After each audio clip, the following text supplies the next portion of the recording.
Hi, I'm Rick Sessinghaus. One of the major complaints that I hear from some of my clients is about too much to do, not enough time.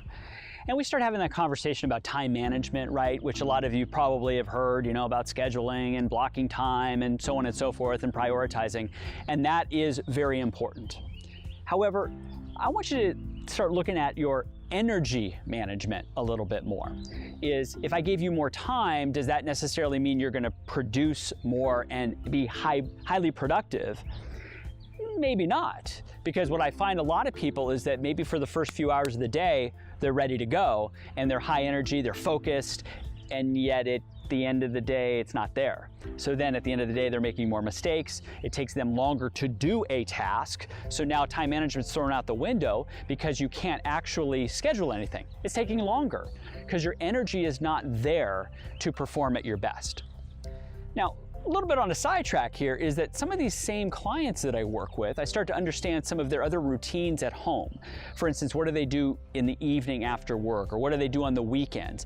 And we start finding out that there's some wasted time that's occurring there. So for instance, maybe they're binge watching a show, right? Breaking Bad, House of Cards, all these shows, Game of Thrones, and they're spending hours upon hours at night before they go to bed or on the weekends just watching TV. Now, entertainment's fine and all, but then they complain that they don't have time to work out and time for their family and stuff. It's like, wait, we got to check in with our values again. What do you value? What's important to you? And are you living those values?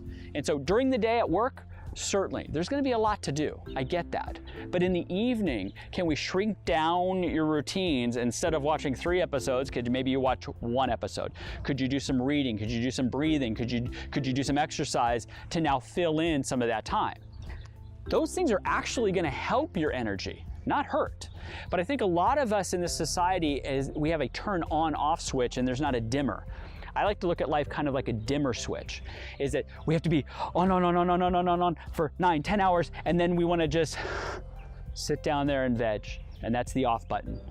I think there's a dimmer there, okay? During the day, you don't have to be on all the time. Take a 5-minute break every now and then. Take a breath, stretch, go around. That's going to help you now reboot for the next hour, okay? Having these micro recovery breaks throughout the day is going to help your energy. Now, other videos that I do, I certainly talk about hydration and nutrition and movement and other things that are going to help your energy. But for right now, I want you to look at your time first. Where are you spending your time? Where are your behaviors going? And is that best serving you as it relates to your values? Because if somebody values that they want more energy, yet they're only sleeping 4 hours a night because they're binge watching a show, there's an incongruency there. So I want you to start looking at first the time, but now the energy. How is your energy throughout the day? How is it when you wake up? How is it at 4 o'clock in the evening? How is it for your family on the weekends? Energy management is what it's about. So there's certainly practices, as I've mentioned, of hydration and nutrition and breathing and sleep and recovery that are going to help that. But throughout the day, can you take some mini breaks to help you reboot the system so your energy stays high, so you can stay focused, you can stay engaged, and your emotions, you won't get irritable, we actually stay composed. So remember, it's more about your energy than it is about your time, because every day we're performing. So let's perform for success.